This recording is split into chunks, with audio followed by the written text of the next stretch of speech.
You don't take the night shift at the Blackwood Fire Lookout Tower for the money. You take it for the silence. You take it because you want to be 5 miles above the rest of the world, detached from the noise, the traffic, and the people. But tonight, I learned that silence is a lie. Silence is just a canvas waiting for something else to paint on. My name is Elias, and if anyone finds this recording, do not, I repeat, do not come up the trail to Sector 4. Just burn the tower down. It started at 1 a.m. The storm had been battering the glass of the lookout for 3 hours straight. The wind howled like a wounded animal, rattling the metal frame of the catwalk outside. I was making coffee, trying to ignore the way the shadows danced in the corners of the room every time lightning flashed.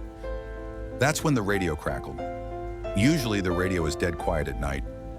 The Rangers down at the base station sleep like the dead, but static hissed through the speaker, loud and sharp, cutting through the sound of the rain. I walked over and grabbed the handset. Blackwood Tower here. Is that you, dispatch? Over. Silence. Just the rhythmic shh of the static. I was about to put the mic down when I heard it. A voice. Blackwood Tower here. Is that you, dispatch? Over. I froze. My hand tightened around the plastic casing of the microphone. The voice wasn't dispatch. It wasn't another ranger. It was me. It wasn't a recording. I know what my voice sounds like on tape. It's tinny, a bit higher pitched. This sounded exactly like I do in my own head. Same inflection, same pause before the word dispatch. Very funny, Dave, I said, trying to force a laugh. Dave was the guy at the station below. He liked pranks. Recording my check-ins? You bored down there? The radio hissed again. Then the voice came back. Very funny, Dave. Recording my check-ins. You bored down there? The hair on my arm stood up. It wasn't an instant repeat.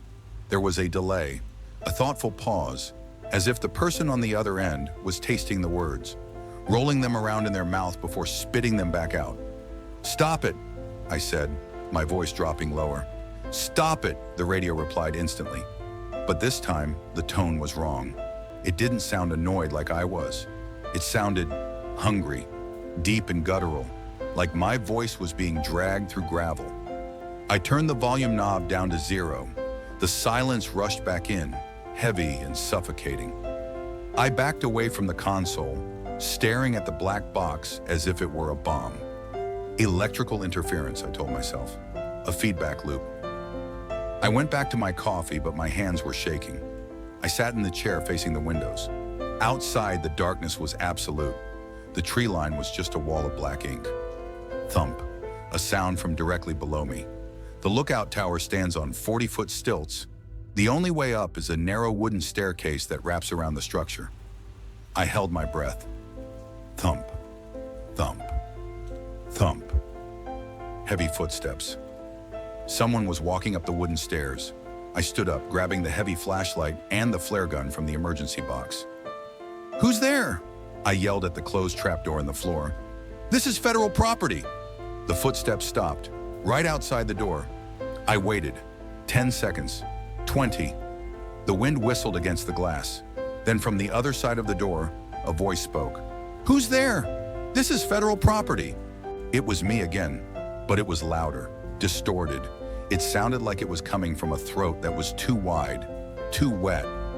I locked the deadbolt on the trapdoor. It was a flimsy piece of metal, meant to keep out hikers, not whatever this was. Go away, I screamed. I'm armed. The response came, but not from the door. It came from the radio I had turned off. The volume knob slowly, physically, turned itself back up. Go away, I'm armed. I stared in horror. The radio was unplugged. I had pulled the cord 5 minutes ago. The voice on the radio changed. It stopped mimicking me. It shifted into a sound I hadn't heard in 5 years. Eli, baby arm, please let me in. It's cold. I dropped the flare gun. That was Sarah, my wife. Sarah, who died in a car accident 5 years ago. The voice was perfect. It had her soft tremble, the way she used to whisper when she was scared. Eli, the car is so cold. The water is filling up. Open the door. You're not real, I whispered, backing up until my back hit the glass window. You're not her. "Open the door, Eli!" the radio screamed, the voice suddenly shifting into a demonic, multi-tonal screech that sounded like a choir of screaming pigs. "Open the door!" Simultaneously, the thing outside slammed against the wood. The trapdoor buckled. Dust fell from the ceiling. I scrambled to the window, shining my flashlight down through the glass, trying to see the stairs. The beam of light cut through the rain, and I saw it. It wasn't a person. It was a pile. That's the only way I can describe it. A pale, fleshy mass of elongated limbs, huddled on the small landing outside the door. It had skin the color of spoiled milk. It didn't have a face. Where a face should be, there was just a smooth, slitless surface. But as I watched, the flesh rippled. A mouth opened, vertical, jagged, filled with too many teeth. It looked up at me through the glass floor, and it smiled. Then it stood up. It didn't stand like a man. It unfolded. Joints popped and cracked as it rose to a height that shouldn't be possible. It pressed its hand against the window. The fingers were long, possessing too many knuckles. I ran to the other side of the small room, grabbing the fire axe. The radio spoke again, but it wasn't Sarah's voice anymore. And it wasn't mine. It was a voice I had never heard. A voice that sounded like grinding stones in ancient earth. "We have learned you, Elias. We know the shape of your sorrow. Now we will wear your skin." The glass behind me shattered. Not the trapdoor, the window. I spun around.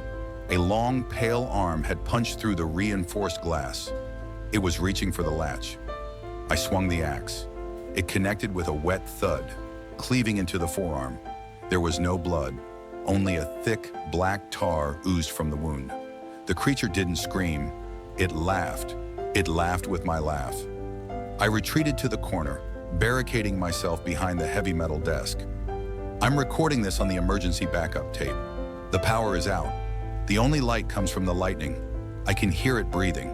It's inside the room now. It's not attacking yet. It's just standing there by the broken window. It's changing shape. I can hear bones crunching and skin stretching. It's getting shorter, broader.